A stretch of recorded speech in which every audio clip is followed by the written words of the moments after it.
Hello, my name is Mrs Eason. I'm one of the teachers here at UC Wood who'll be teaching A-level PE, and I'm here to welcome you to the Sixth Form Open Evening and talk to you about the specification that we do here.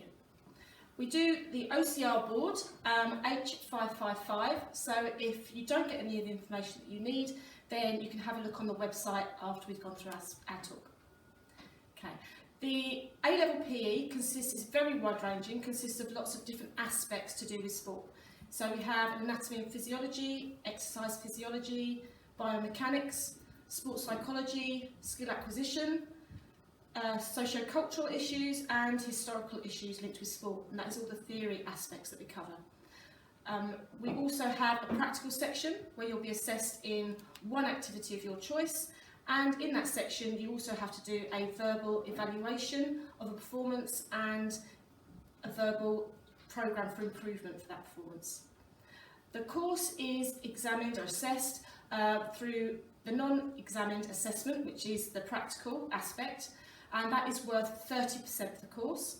The other aspects are covered by 3 papers, and I'll come across.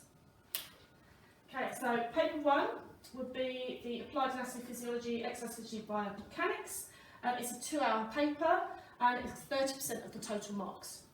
You then have paper 2, which is your skill acquisition and sports psychology, and that is worth 20% of the marks. You then have sport society and contemporary issues, and again that is worth 20% of the marks in the paper. Okay. So this paper is 2 hours, and then you have 2 1-hour papers, and then down the bottom you can see this is the practical element that's worth 30%.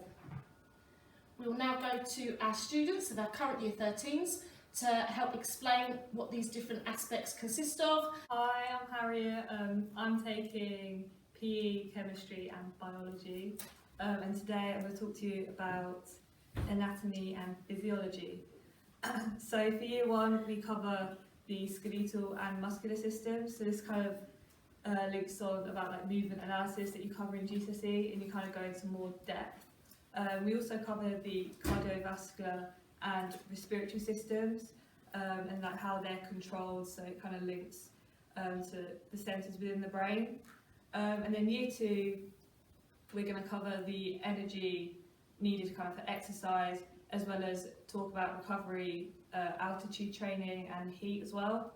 I actually really like this section because I find human biology really interesting, especially learning about kind of the muscles and the bones. I also found this linked very well with A-level biology in the course we do. There's lots of crossover, and it kind of means less learning to do. And also I think it gives you a bit of a head start. So I want to study medicine, and my sister's doing veterinary, and it actually links very well. So if you want to do medicine or veterinary at uni, it kind of gives you a bit of a head start with that as well.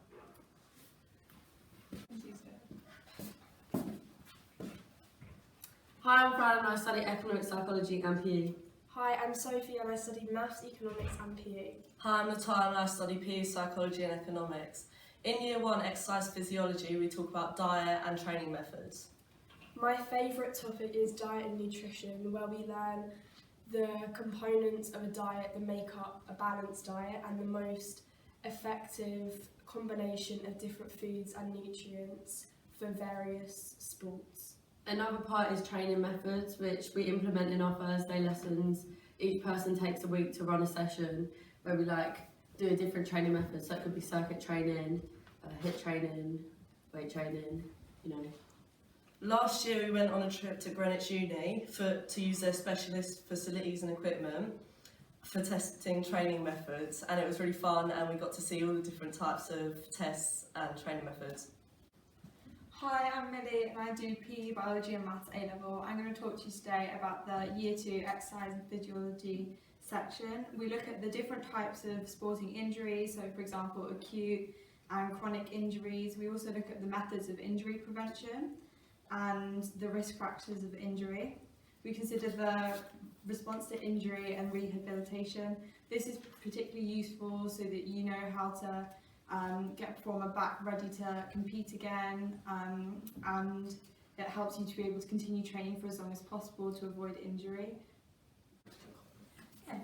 Hi, I'm Chloe and I do PE, physics and maths. I'm talking about biomechanics, which you study in both year 1 and 2. Biomechanics focuses on the mechanics of movement, and it involves the study of force and its effect on human movement in physical activities and sport. We study Newton's laws, which you also study in physics and maths, forces, levers, linear and angular motion, and fluid mechanics. I like the biomechanics section because it links maths, physics and PE together, which is really helpful for all my A-levels. Hi, I'm Bronte and I study PE, Maths and Biology, and I'm going to be talking about skill acquisition and psychology. The skill acquisition is really good because it's quite similar to GCSE, and a lot of it you can apply to yourself, so you probably would have already studied classification of skills, feedback and guidance, and it's really nice because it only develops on from what you already know, so you have a basic level of knowledge. We also do psychology, and in psychology, if you actually do psychology A-level, it can help a lot because a lot of it will overlap, like Bandura and alternative conditioning, and it's really interesting to learn and figure out how your brain works in situations, especially because you don't do much of that at GCSE. Hi, I'm Luke and I'm studying history, politics and PE. Hi, I'm Jess and I'm studying PE, psychology and economics. So the third section we cover is sport and society, and that's what we cover in paper 3. There's many aspects to this, and it includes the emergence and evolution of sport from pre-industrial Britain up until the 21st century. We also cover many factors of global sport, including the Olympics, and we study many case studies as well. Another aspect of sport and society is ethics and deviance in sport. In this we talk about doping and drugs and why elite performers may take these, example blood doping. Another contemporary issue in sport and society is violence and gambling.